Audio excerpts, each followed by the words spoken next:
Hello दोस्तों, स्वागत है आपका हमारे channel cartoon story PS Hindi पर। अगर आप हमारे चैनल पे नए हैं तो जल्दी से सब्सक्राइब कर लीजिए, क्योंकि यहाँ आपको मिलने वाली है ढेर सारी मज़ेदार दिल को छू देने वाली कहानियाँ और एकदम नई हिंदी कार्टून कहानियाँ। तो चलिए आज की कहानी सुनते हैं। 1 करोड़ की बहू की कहानी।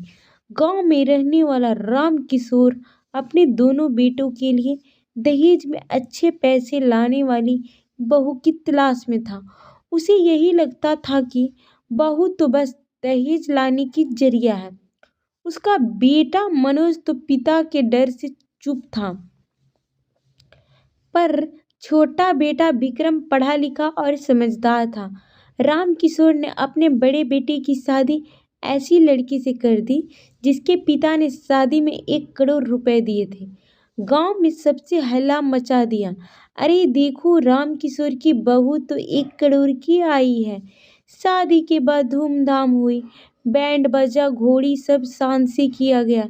लोग बहू को देख देख कर कहते, यह एक करोड़ की बहू है। पर जैसे ही बहू ने घर में कदम रखा, असली कहानी शुरू हुई। शादी के बाद की हकीकत। बहू का नाम था शालिनी।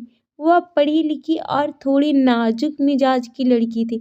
उसे लगता था कि अब तो वो अपने पैसे के दम पर इस घर में राज करेगी। धीरे धीरे उसने घर में अपना हुक्म चलाना शुरू कर दिया। सुबह देर तक सोना, रसोई में हाथ न लगाना, घर के बुजुर्गों की परवाह न करना, सास ससुर के सामने मोबाइल में मस्त रहना।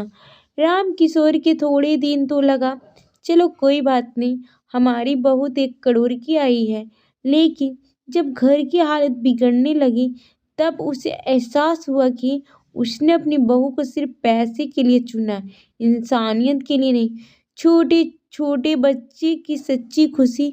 इसी बीच छोटा बेटा विक्रम अपने कॉलेज में पढ़ने वाली सीमा से प्यार करने लगा।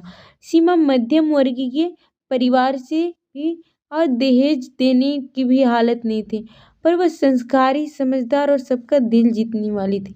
जब विक्रम ने शादी की बात राम किशोर ने गुस्से में कहा, तू पागल है क्या? 1 भी रुपया दहेज नहीं मिलेगा और तू उस लड़की से शादी करे?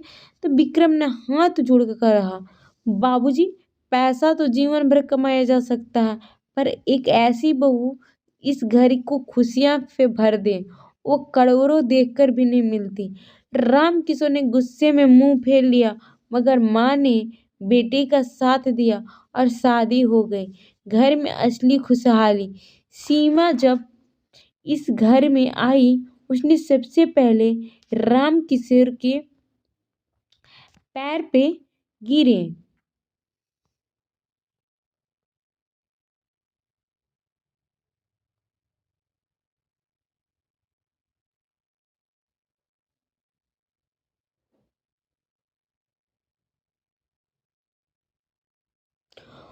उसके लिए पानी लेकर आई, फिर पूरे घर को जैसे नया जीवन मिल गया। वो रोज सुबह जल्दी उठकर सबके लिए चाय बनाती, सास के लिए पैर दबाती, ननद के लिए स्कूल के कपड़े प्रेस करती और शाम को राम किशोर को बाहर चौपाल से खुद बुला लाती। बाबूजी, खाना ठंडा हो जाएगा। राम किशोर का दिल पिघलने लगा। अब वो मन ही मन सोचते, ये तो सच में करोड़ों की वो पैसे वाली तो 1 करोड़ देख कर आई थी, लेकिन इसने अपने प्यार में अपने 1 करोड़ पति बना दिया। एक दिन गांव के लोग फिर इकट्ठा हुए।